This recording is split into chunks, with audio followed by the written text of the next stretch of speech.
Cathedral after a disastrous volcanic eruption in 1754 and again after its spiritual destruction under the Japanese occupation during World War II. So, sa Lipa, life after war is pagkatapos ng after war na to, naging umusbong yung Lipa na to dahil sa isang coffee boom na kung tawagin sa ating Pilipinas na dahil sa Lipa na to ay isa ang coffee boom na tumaguyod sa Lipang to dahil kung eto, sorry but hindi siya na ng printer kasi nga old picture na to. Kung makikita nyo, ito yung isang puno ng coffee tree na naging umusbong dito sa Lipa dahil kung walang coffee na yon dahil hindi sila umusbong. Ang nangyari is nabuhay muli ang Lipa dahil sa coffee ko or ang barako. Isa ito sa isang sikat sa Lipa na pinupuntahan pa ng ibang mga turista para bumili dito sa Lipang ito dahil ang produktong ito ang isang bumangon dito sa Lipa na po. And ito sa Lipa was rebuilt including its cathedral na dating ngayon ay ito na siya ngayon. Oo nga, ito. Dito sa Lipang to, makikita nyo, naging umusbong na ulit dahil nga sa mga produkto ng isang coffee boom. And that's all my part. Thank you.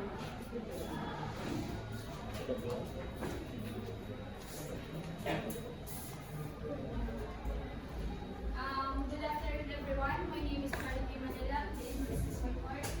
The Lipa City Fiesta Coronation in Malls was the main event of the year of the Tigers. The elected Mututu and top officials were usually in attendance. Attendance to event has since become available to many in the guides. After World War II, umusbong ulit ang festas dahil sa coffee boom. Every year, ginaganap ang celebration na ito that highlights the rich culture and the history. Rich culture and the history of community. Ito kasi yung time na lahat ng tao ay dumadalo at nagpa-participate sa festa. Like sa mga activities, mga event, sa mga various event na festa.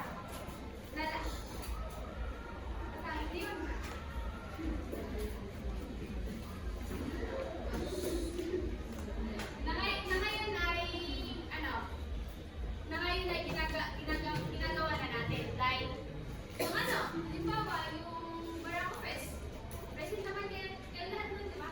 Or, walang... Sino ang punta ng Barako Fest? Yun ang isang example na world after war na festa na kung ulit na rin sa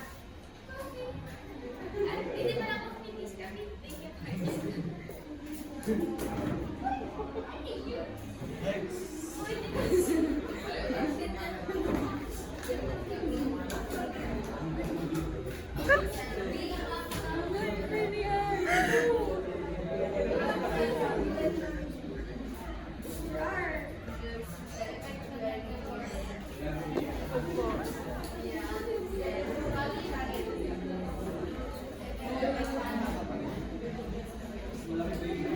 Tuwa naman sa sante. Dati paano? Good afternoon, everyone.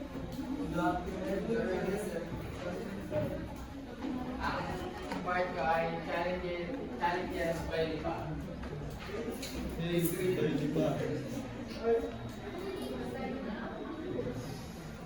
infrastructure destruction, essential services are hindered by the existence damage to roads, bridge, and public buildings. Thank you. Ang naging epekto ng infrastructure destruction sa Lipa ay igulog ng ating pinsala sa natulan ng Lipa. Nakakapinsala sa mga mahalagang serbisyo tulad ng mga kalsada tulad ang publikong gusali ay nawasan. Mga bulwan, nakatumalas sa transportasyon, komunikasyon at pag-access sa pangangailangan ng lugar. Pangangailangan ng kalusugan at edukasyon. Kakulangan ng functional ay na infrastruktura ay umagal sa pag-atid ng mga mahalagang servisyos na nagpapakama sa pagbirusan ng mga residente. Yan ang naging epekto ng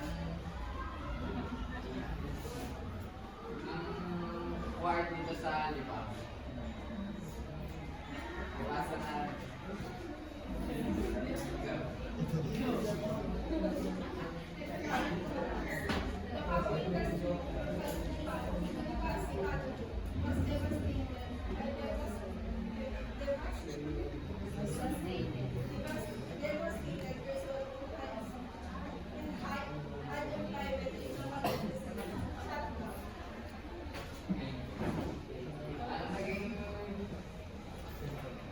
Ang naging headline naman sa economic collapse ng war sa Lipa ay pangwas lalo na isang mahalagang matutugunan na para sa maraming residente. Ang pagkasira ng mga kape, kawalan ng trabaho, sila nahirapan ang pagsara ng mga lokal na negosyo ay lalong nagpadala sa krisis pang-ekonomiya na nag-iiwan sa maraming pamilya na nag-uumilig na ng buhay. Yan ang naging epekto ng war sa economic collapse dito sa Lipa. Dahil sa kape.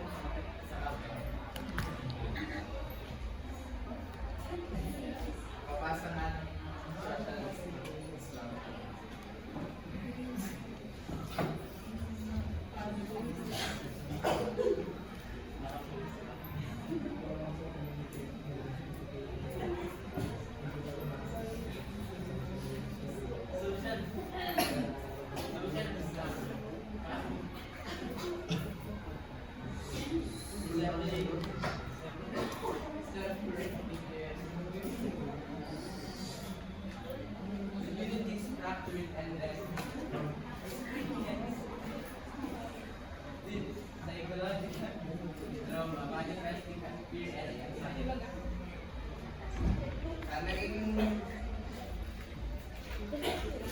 Ang naging epekto naman sa social disruption sa Lipa ay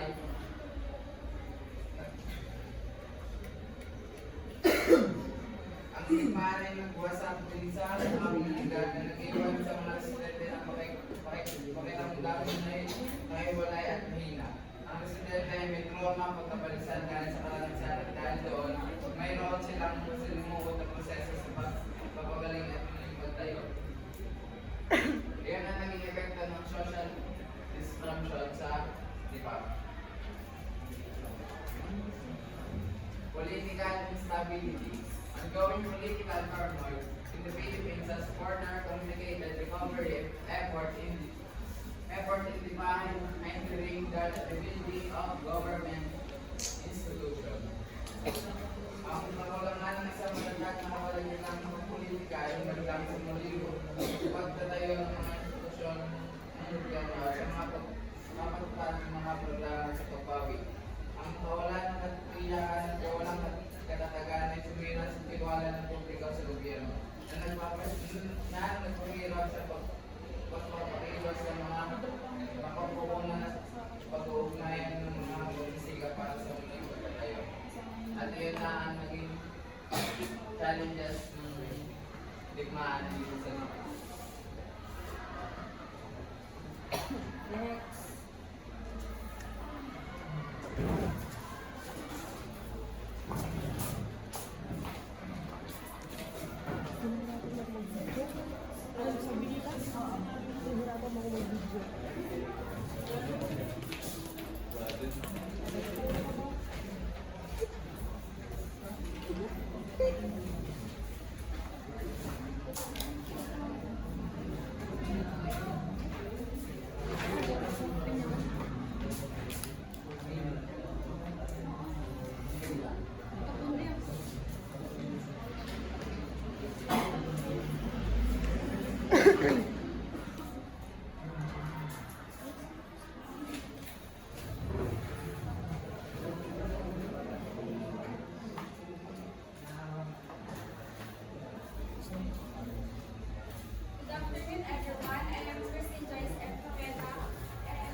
na ginawa ng Lipa ay ang immediate relief, kung saan ay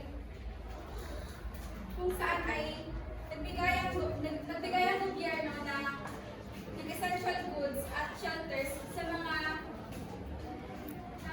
mga apektadong tao at mga magating populasyon nito.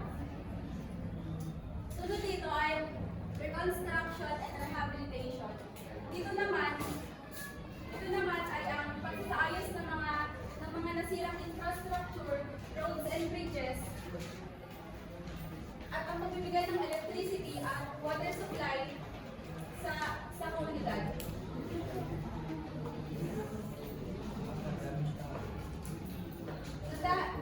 Dahil sa tulong ng government, kaya naipasaayos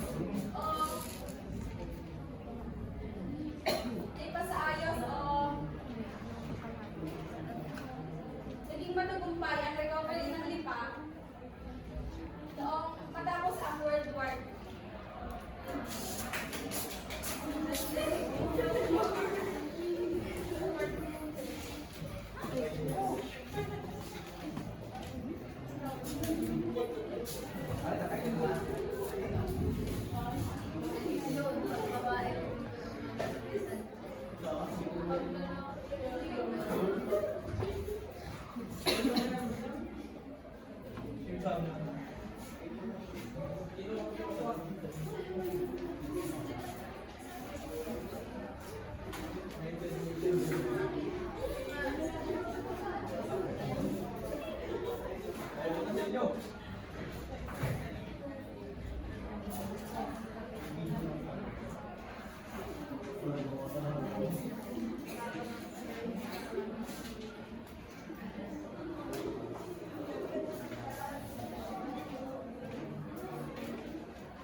Okay, good afternoon class. I'm Abel Christian Imagnay at isa ako sa member ng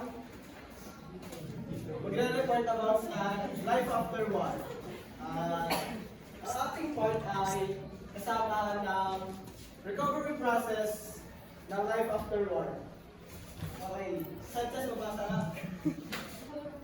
Economic diversification. The fast recovery involved diversifying its economy to reduce coffee dependence, focusing on rice, coconut, manufacturing, and tourism, and reducing its reliance coffee. Okay, Sanchez. Based sa nabasa mo, ano pagkakaintindi mo sa economic diversification? Dito sinasabi dito nung naka-recover yung Lipa, nandun sa involved ng ekonomiya sa pagiging sa ekonomiya sa ating tulong sa kape. Din ang pagbabago sa Lipa. Economic diversification class ay dito makikita or mabasa natin na hindi lang tayo nag-focus sa coffee kasi kagaya nung mga naunang reporter, ang sinabi nila ay ang coffee ay nagkakaroon ng virus na ito ay tinatawag na beriberi. That's why nag-focus tayo sa ibang pang-agricultural na product kagaya ng rice and coconut. And yun, dahil doon ay hindi lang tayo nakaasa sa coffee para umangat ang ating mga ekonomiya. Take notes guys kasi baka masabi sa quiz. And social healing. Ano nga bang social healing? Social mood healing involves providing psychological support to traumatize individuals within community structures and promoting social cohesion. Kumbaga sa social healing ay dito yung part ng recovery process na kung saan ay nandyan yung mga psychological support na handang tumulong sa mga taong na-traumatized during the World War II. And nandyan yung part na pagbago ng ating ekonomiya, pagtatayo muli ng mga structures, at community kung saan nagkakaisa ang mga lipenyo upang mas magpayabong ang ating komunidad. Sa Lipa Resilience, Lipa resilient people despite immense challenges persevered and rebuild their lives, communities, and cities through a collaborative effort involving government, international organizations, and local communities. Kung saan dito ay nagsasaad dito na ang pagbawi ng Lipa ay isang patunay na katatagan ng mga lipenyo. Dahil sa Lipa Resilience, makikita natin ang pagbabago ng Lipa mula noong buhay pagkatapos ng gera at kung ano tayo ngayon kung saan meron tayong mga structures at muling nakatayo ang kanilang mga bahay at nagiging maayos sa kanilang buhay at ang ating ekonomiya ay patuloy ng maangat. Thank you.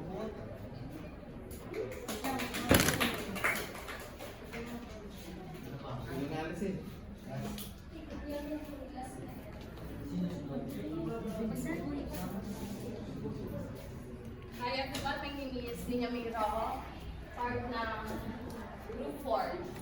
Ang part is Lipa's legacy. The experience of foreign art will left a lasting impact on Lipa, shaping its identity and its future.